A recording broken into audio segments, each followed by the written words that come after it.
Hello and welcome to Shantanu sir online classes. बच्चों, आज के इस वीडियो में जैसा कि मैंने आपको टेंस के वीडियो के टाइम में बताया था कि बिहार बोर्ड में जिस तरीके से टेंस के क्वेश्चन आते हैं और किस तरीके का पैटर्न होता है, क्वेश्चन के साथ आपको क्या सब करना होता है, आपको जो है उस क्वेश्चन में वर्ब का फॉर्म लगाना होता है, हेल्पिंग वर्ब लगाना होता है। तो उन सब सारी चीज़ों को आज हम एक बहुत ही बेस्ट जो है वो ट्रिक के साथ इसको हम देख लेंगे, ताकि आप इस ट्रिक को आप कभी नहीं भूल पाओ। इसलिए मैंने इसमें लिख भी दिया है थंबनेल के ऊपर कि रामबाण ट्रिक होगा आपके लिए। तो आइए आप इस अगर वीडियो को लास्ट तक अगर आप देखेते हैं तो आपको पूरा कॉन्सेप्ट क्लियर हो जाएगा, और साथ ही साथ जितने भी ट्रिक हैं मैं इस ट्रिक को आपको यहीं पे बताता हुआ चलूँगा। तो आइए आप बिना टाइम गवाते हुए वीडियो को स्टार्ट करते हैं। लेकिन मैं बहुत बार बोलता हूं कि आप लोग इस वीडियो को लाइक करें, जो है सो चैनल को सब्सक्राइब करें, कमेंट करें। देखिए, अगर आज के इस वीडियो के अंदर मैं चाहता हूं कि आपके सारे जो हैं वो कॉन्सेप्ट क्लियर हो जाएंगे, क्योंकि मैं एक ऐसे ट्रिक को बताने जा रहा हूं। फिर भी अगर आपको लगे कि आपको इसे शेयर करना चाहिए दोस्तों के साथ, इसको जो है और आगे बढ़ाना चाहिए, तो मैं ये आप लोगों पे छोड़ता हूं। तो आइए वीडियो को स्टार्ट करते हैं। देखिए, जो आज का है वो ग्रामर 10 शॉर्ट ट्रिक है फॉर बिहार वो 10th एंड 12th स्टूडेंट। देखिए, 10th का भी एग्जाम होता है। भले हमारे बिहार बोर्ड में क्या होता है कि 10th के बच्चे जो हैं वो इंग्लिश को ज़्यादा जो है सो वो इतना ज़्यादा वैल्यू नहीं देते हैं, वो पढ़ते ही नहीं है पूरे 10th में। जब 12th आता है तो उसमें जो है इंग्लिश कंपलसरी होता है, तब वो पढ़ना शुरू करते हैं। तो अभी मैंने 10th का वीडियो बनाया, वो भी जो है वो 10th और 12th के बच्चों के लिए बहुत ही ज़्यादा इंपॉर्टेंट है।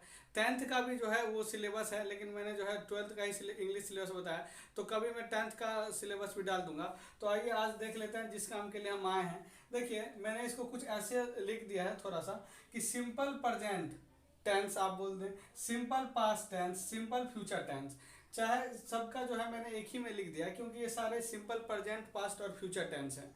और दूसरा ये है present past future continuous tense, मतलब प्रेजेंट कंटिन्यूअस का भी हेल्पिंग वर्ब यहाँ पे डाल दिया जाएगा, पास्ट कंटिन्यूअस का भी और फ्यूचर कंटिन्यूअस का भी।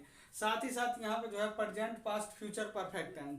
देखिए, प्रेजेंट टेंस का भी वीडियो यहाँ पे डाला जाएगा, उसके बाद जो है प्रेजेंट परफेक्ट टेंस का भी डाला जाएगा, पास्ट परफेक्ट का भी और फ्यूचर परफेक्ट टेंस का भी। सारे हेल्पिंग वर्ब रहेंगे, और उसके साथ मैं वर्ब फॉर्म बता दूंगा कि कौन से वर्ब फॉर्म यूज होंगे। देखना, आप बहुत ही ज़्यादा ईजी है। उसके साथ प्रेजेंट पास्ट फ्यूचर परफेक्ट, मतलब present perfect continuous tense, past perfect continuous tense, future perfect continuous tense, कौन से वर्ब फॉर्म इन सब के साथ आता है, तो उसको हम जो है सो वन बाय वन करके देखते हैं। देखिए, सबसे पहले जो सिंपल प्रेजेंट में आता है वो होता है डू और डज। उसके बाद सिंपल पास्ट में जो है, सिंपल पास्ट टेंस में सिर्फ एक हेल्पिंग वर्ब आता है जो है डिड। उसके बाद आप देख लें कि फ्यूचर टेंस में दो हेल्पिंग वर्ब आता है, एक होता है शैल, एक होता है विल। अगर आपने टेंस का वीडियो आपने देखा है तो आपको ये पता होगा कि do does did shall will किसके साथ आता है। आप अगर इस बात को नहीं जानते तो आप टेंस के वीडियो में जाके आप देख सकते हैं, उसका मैं लिंक जो है डिस्क्रिप्शन में दे दूंगा। तो देखिए, डू आप जानते हैं कि डू के साथ वर्ब का पहला फॉर्म लगता है, मैंने उस टाइम भी बताया था, आज भी समझ लें। डज के साथ भी वर्ब का पहला फॉर्म लगता है, और डिड के साथ भी वर्ब का पहला फॉर्म लगता है। जब डज और डिड क्वेश्चन में आता है या निगेटिव सेंटेंस में, इंट्रोगेटिव है और निगेटिव सेंटेंस में आता है, तो डज और डिड के साथ V1 आता है। जब हम आंसर देते हैं तो उस समय जो है वो V2 आ जाता है। इसको मैं एग्जांपल से बताऊंगा तो वहां पे आपको बेटर समझ में आएगा। सेल के साथ भी V1 लगता है, और विल के साथ भी जो है वो V1 लगता है। अब बात कर रहे थे प्रेजेंट कंटिन्यूअस टेंस को, तो प्रेजेंट कंटिन्यूअस टेंस में तीन हेल्पिंग वर्ब आता है, is, are, am. Past continuous tense में दो आता है, वाज, वर, और फ्यूचर कंटिन्यूअस टेंस में आता है शैल बी, विल बी। आपने देखा है पिछले टेंस के वीडियो में, शैल बी, विल बी। देखिए, इसके साथ अगर वर्ब फॉर्म की बात करें तो जो भी कंटिन्यूअस टेंस है, आपको मैंने उसी टाइम बता दिया, कंटिन्यूअस टेंस का वर्ब फॉर्म बिल्कुल याद रहता है बच्चों को, और V4 बनाना भी बहुत आसान होता है। देखिए, V1 फॉर्म जो है वो किसी भी वर्ब का पहला ही फॉर्म होता है। अगर आपका खेलने का, दौड़ने का, चलने का, गाने का, पढ़ने का, इसका जो है वर्ब नहीं पता होगा, इसका जो इंग्लिश वर्ड नहीं पता होगा, तो आपको पता ही नहीं है कि V1 क्या है। V1 तो आप नॉर्मली जो है कोई एक तरीके से एक वर्ड ही होता है, वोकेबलरी ही होता है, तो V1 है। और V4 उसके बाद बहुत ज़्यादा बनाना आसान होता है, उसमें ING लगा के V4 बना देते हैं। इन सब सारी बातों का डिस्कशन हमने जो है सो टेंस के वीडियो में कर लिया। देखिए, इज के साथ भी जो है वो कौन सा हेल्पिंग वर्ब लगता है, V4 लगता है।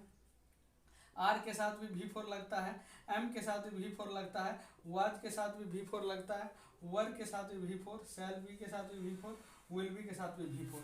तो आप देख रहे हैं जितना कंटिन्यूस टेंस है, चाहे वो प्रेजेंट का हो, पास्ट का हो, फ्यूचर का कंटिन्यूस टेंस हो, सबके साथ V4।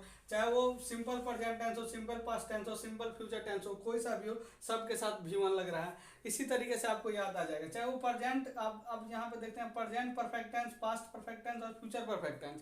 देखते हैं कि इसमें कौन कौन से हेल्पिंग वर्ब आते हैं। तो सबसे पहले आता है हैज, उसके बाद आ गया हैव, उसके बाद आ गया पास्ट में आ गया, ये दोनों प्रेजेंट में आ गया, प्रेजेंट परफेक्ट में। पास्ट में एक ही आता है हैड। उसी तरीके से फ्यूचर में तो शैल हैव और विल हैव करके आता है। तो आप इसको भी एकदम ध्यान रखें, इसके साथ जो है जो भी परफेक्ट होगा उसके साथ V3 आएगा, V3, इसके साथ भी V3 और इसके साथ भी V3। तो आपको लास्ट में एकदम बस बिल्कुल आपको क्लियर ही हो जाएगा कि इसके साथ क्या लगाना है। आप बस ध्यान रखें, ऐसे भी याद कर सकते हैं और परफेक्ट के नाम से भी याद करेंगे। दूसरा है present perfect continuous tense, past perfect continuous tense, future perfect continuous tense. इसको भी देखिए, इसमें कौन कौन से हेल्पिंग वर्ब आते हैं, वर्ब का कौन सा फॉर्म लगता है।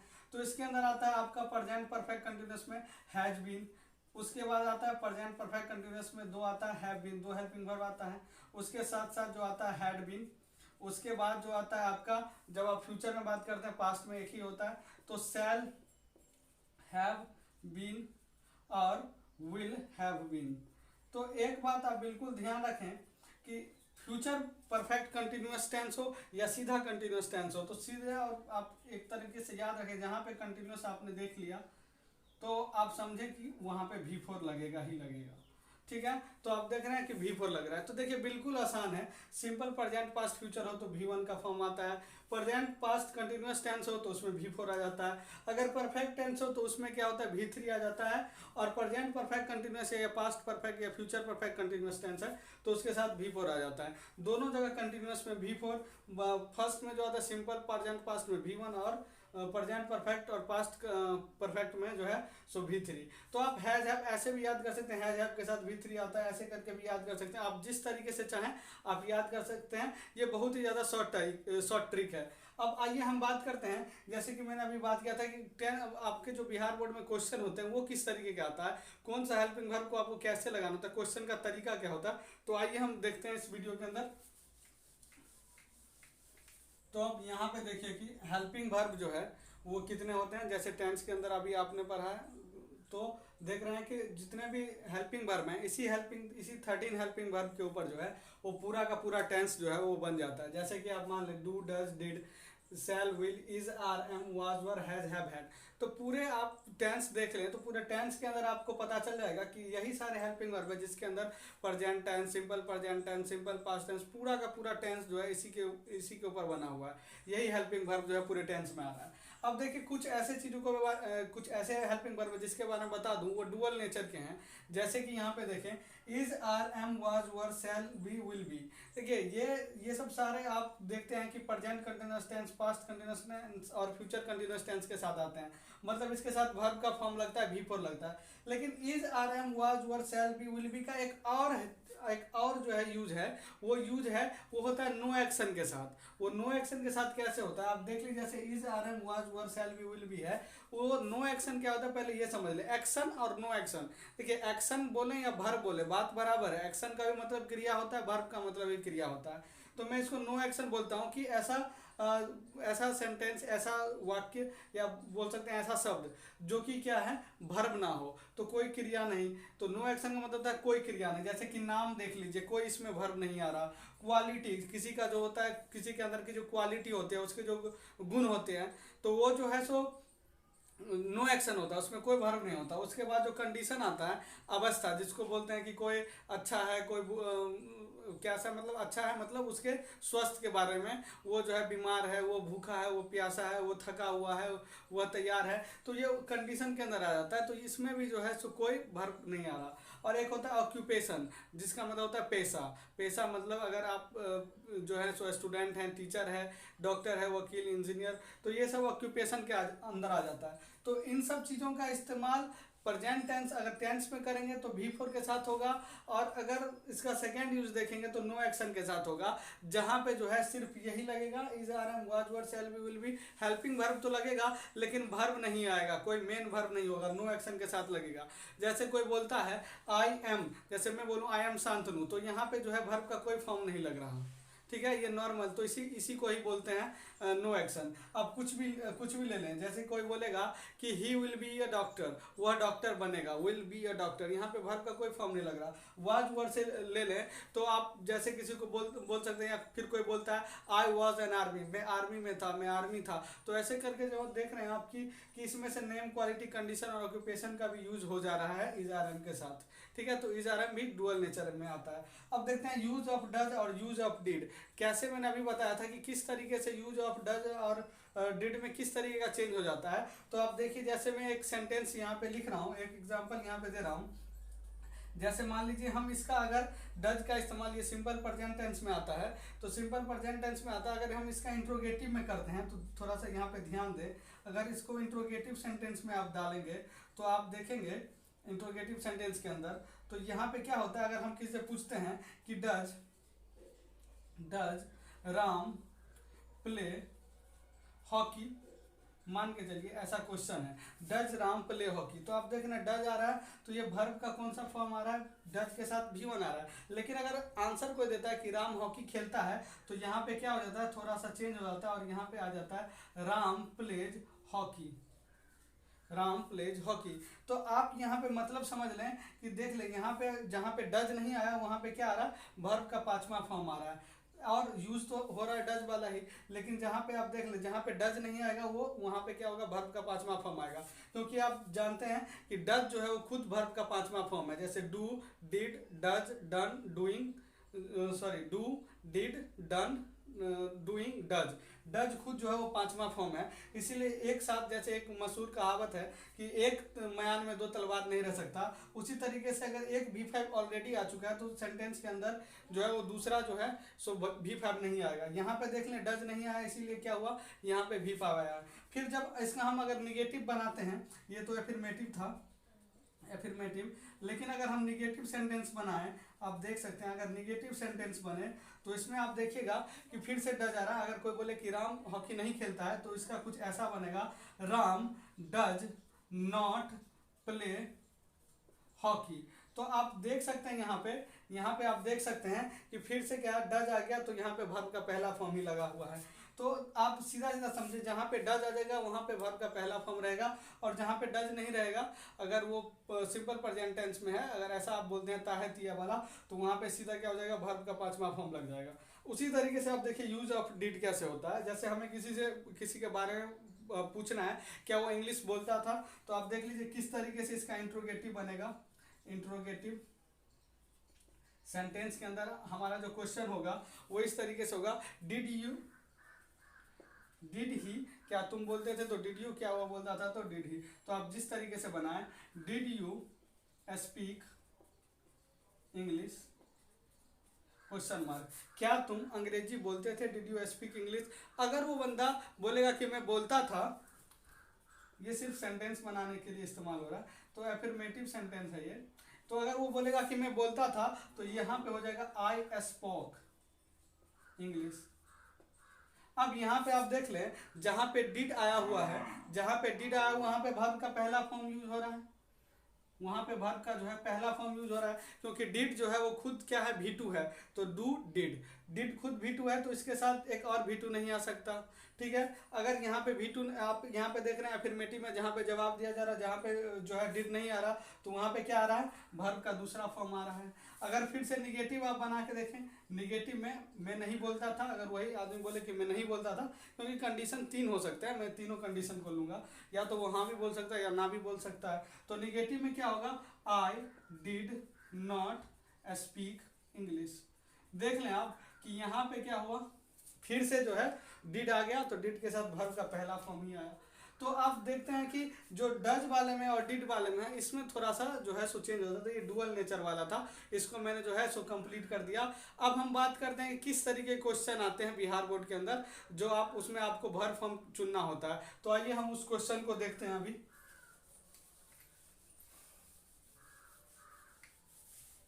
तो आइए अब देखते हैं Bihar board tense verb question pattern के बारे में, किस तरह के क्वेश्चन आपके बिहार बोर्ड में पूछे जाते हैं।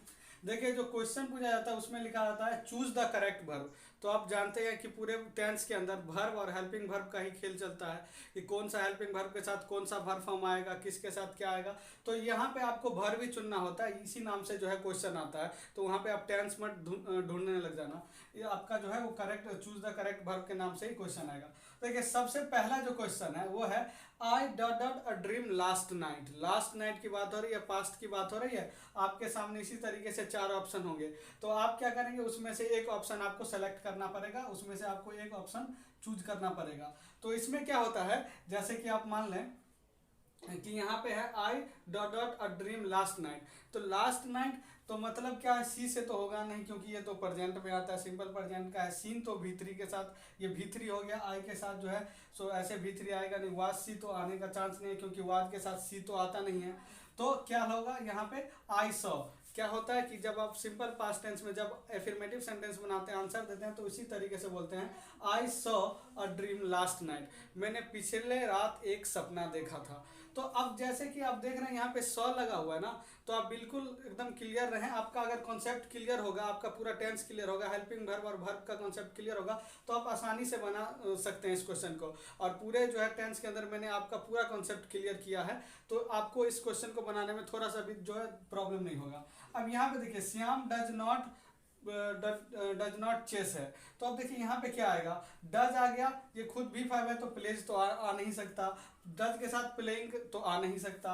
इज प्लेइंग तो खुद एक अलग जो है सो वो हेल्पिंग वर्ब और वर्ब फॉर्म है। तो यहाँ पे डज आया तो यहाँ पे भी5 पहले से है, तो आपको क्या होगा, यहाँ पे वर्ब 1 लगेगा, तो यहाँ पे आएगा Shyam does not play chess. इसी तरह के क्वेश्चन होते हैं, ज़्यादा टफ नहीं होता, ज़्यादा हार्ड लेवल नहीं होता आपका। बिहार बोर्ड के आप पिछले क्वेश्चन को देखिए, और अगर आपने इस पूरे वीडियो को देखा तो आप चुटकियों में कर लेंगे। और आप जो है करके बताइए और कमेंट में लिखिए, ठीक है। तीसरा है I have dot dot intermediate from Bihar board. तो आई हैव देख ले, यहाँ पे हैव लगा, हैज हैव हैड के साथ भी3 आता है। तो अब सोचना नहीं, आपको डायरेक्ट जो है जहाँ पे भी3 आपको लगा देना। I have pass intermediate from Bihar board, एकदम करेक्ट हो गया। ये क्वेश्चन नंबर 4 देखिए, dot dot C writing a letter. मतलब सी राइटिंग, सी के साथ राइटिंग आ रहा है, तो आप देख लें यहाँ पे ये वर्ब भी4 है। तो देखिए हैज के साथ भी4 आता है, नहीं आता। हेड के साथ भी4 आता है, नहीं आता है। विल के साथ भी4 आता है, नहीं आता है। तो आपका ऑप्शन क्या बचा, इज। इज के साथ भी4 आता है, तो और आप जानते हैं कि सी के साथ इज लगता है। Is C writing a letter, क्या हुआ, पत्र लिख रही है। तो आप देख सकते हैं कि बिल्कुल इजीली, अगर आपको पूरा टेंस आपने देखा है तो वर्ब फॉर्म आपको पता है, तो इजीली आप क्वेश्चन कर लेते हो। अब देखिए क्वेश्चन नंबर 5 जो है, इसका आंसर मैं नहीं बताऊंगा, आप इस क्वेश्चन को पढ़ें। We dot dot done our graduation courses from LNMU। Has have are were, सारे के सारे ऑप्शन 4 ऑप्शन, और 4 ऑप्शन में जो करेक्ट ऑप्शन है उस ऑप्शन को जो है आप कमेंट बॉक्स में जो है आप उसको बताएं। आई होप आपको ये वीडियो पसंद आया होगा। इस वीडियो के अंदर आपने देखा कि बिहार बोर्ड में किस तरह के क्वेश्चन का पैटर्न होता है, किस तरीके से हेल्पिंग वर्ब और वर्ब का इस्तेमाल किया जाता है। तो आपको जितना भी दिया गया है, आप जो है इसके अंदर अगर आपने पूरा टेंस देखा तो आपका पूरा जो है सो ये जितने इस तरह के जितने भी क्वेश्चन होंगे आपको चुटकियों में आप सॉल्व कर सकते हैं। तो आई होप आपको ये वीडियो पसंद आया हो। अगर ये वीडियो आपको पसंद आया है तो चैनल को सब्सक्राइब करें, और जो है इस वीडियो को लाइक करें, शेयर करें, दोस्तों के साथ शेयर करें, और कमेंट करें। कमेंट तो आपको करना ही है क्योंकि आपको इसमें जवाब भी देना है। तो इस वीडियो को देखने के लिए थैंक यू।